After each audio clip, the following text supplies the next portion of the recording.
I had always loved the peace and quiet of my land. 10 acres of nothing but trees, the occasional deer, and just the sound of the wind through the pines. It was my little slice of freedom. I built my house with my own hands, and for over 30 years, it had been just me and my dog. No one telling me how to live my life. No rules, no nosy neighbors, nothing but peace. That's how I liked it. No one bothered me. That was until they moved in. I'm talking about the new development next door, the McMansions, the fancy lawns, and, of course, the HOA. They thought they were the law of the land. They had their shiny new gated community, and I had my land. Simple enough, right? Wrong. The first sign I got was when I stepped out one morning to check my mail. I see this group of people walking across my property like it was some sort of public park. A woman in yoga pants, a guy walking his tiny dog, and a kid on a scooter just rolling through my driveway. I walked over and waved them down. "Excuse me, can I help you?"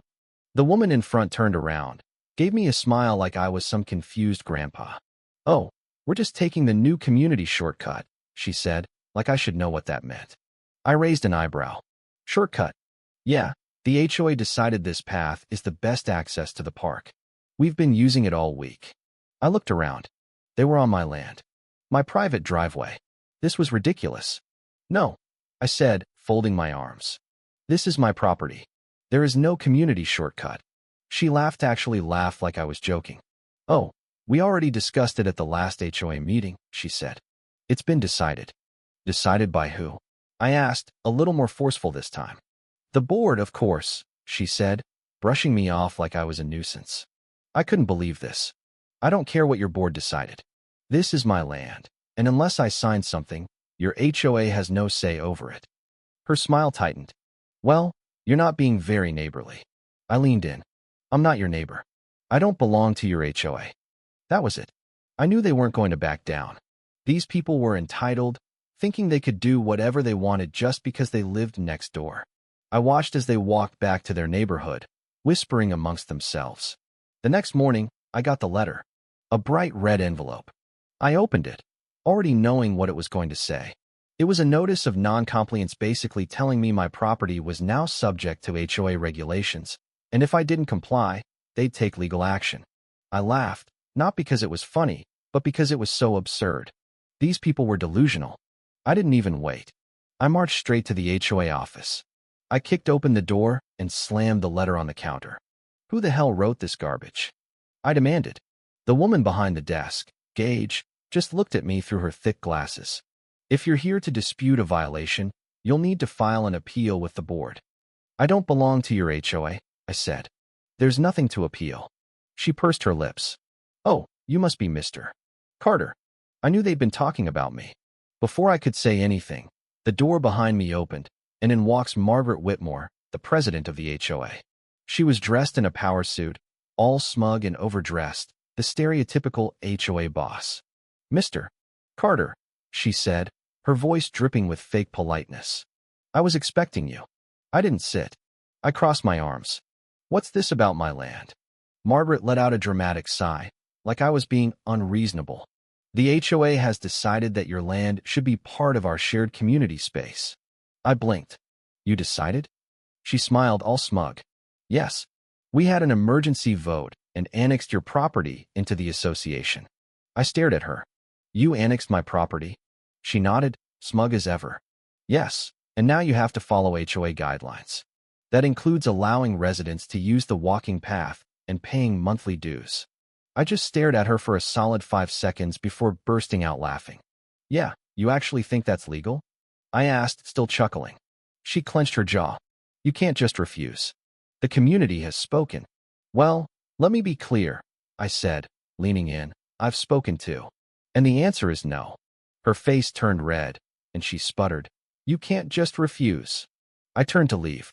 "Send as many of those letters as you want," I said.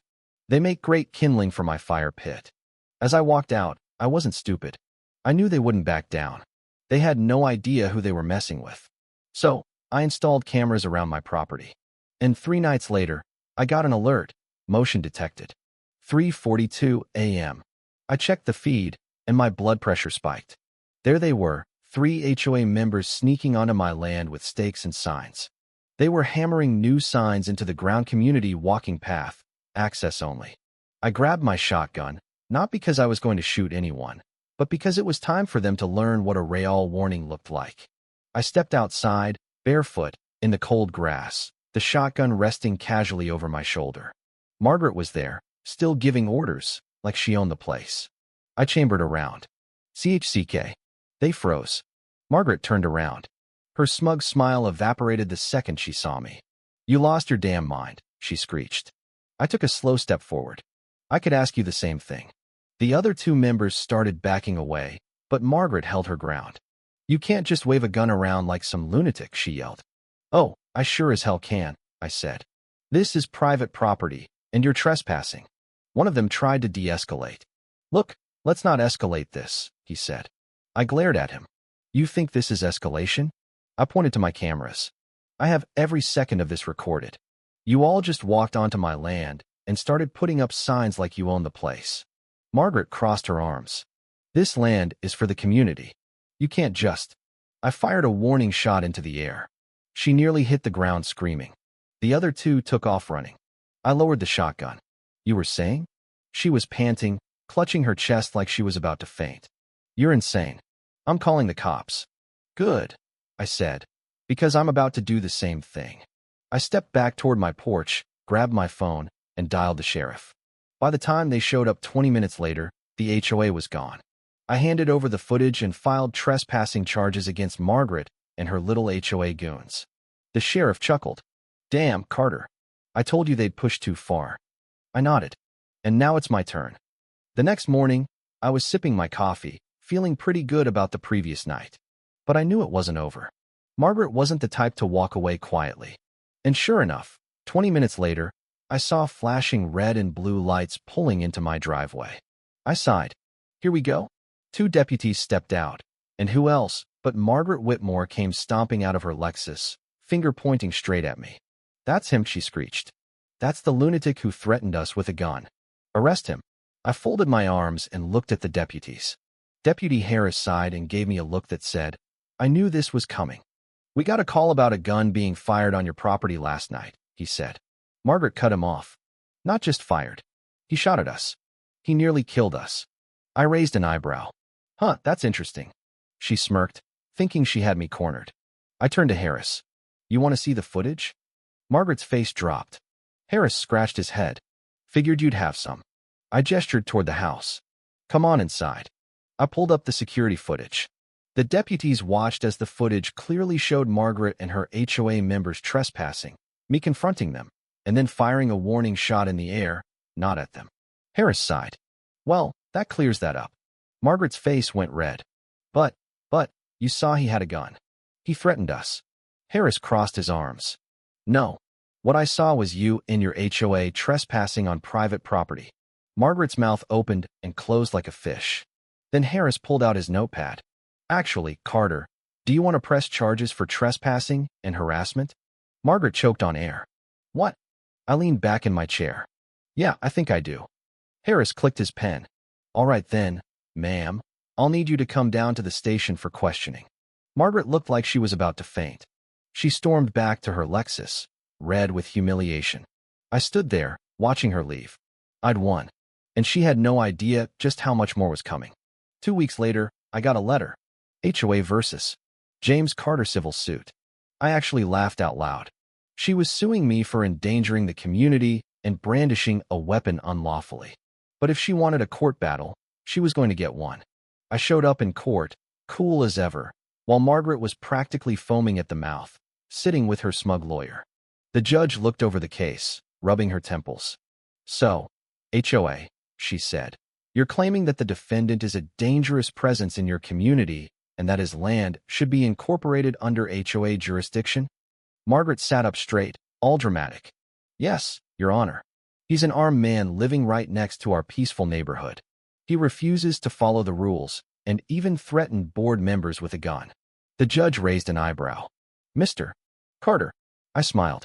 I have security footage of them trespassing on my land, vandalizing my property, and ignoring repeated warnings to leave. Margaret's face twitched. Her lawyer shifted uncomfortably. The judge looked at the deed I handed over. Well, no, you can't vote to take someone's property. That's not how the law works. I pulled out a copy of my counter lawsuit. I'm filing for trespassing, harassment, and attempted illegal annexation of my private property. The judge looked at Margaret. Do you have any legal documents proving that your HOA has jurisdiction over Mr. Carter's land? Margaret's smugness cracked. No, but we had a vote. The judge cut her off. Stop. Your board can't vote to steal someone's property. I handed over the security footage. The courtroom watched as the video clearly showed the HOA trespassing and me firing a warning shot. The judge sighed deeply. Mrs. Whitmore, she said, not only are you not getting Mr. Carter's land, but you and your HOA are now liable for damages. Margaret's body stiffened. Wait, what? The HOA will pay for all legal fees, damages to Mr. Carter's property, and a personal settlement of $50,000 for harassment, the judge ruled. Case dismissed. Margaret let out a strangled scream. Her lawyer looked like he wanted to crawl under the table. I smiled and walked past her, whispering, Told you this wasn't going to end well for you. The next day, I used the $50,000 settlement to buy a giant billboard right at the entrance to their pristine gated community. It read, Attention HOA, this land is not yours. Stay off it. Paid for by James Carter. I even had the custom HOA logo printed on the side so they'd know exactly who it was directed at. And when it went up, the phone calls started. The angry emails came. But there was nothing they could do. They were broke. Margaret resigned in disgrace. The HOA collapsed. A few months later, I saw a moving truck in front of her house. I sat on my porch, sipped my coffee, and watched her drive away for the last time.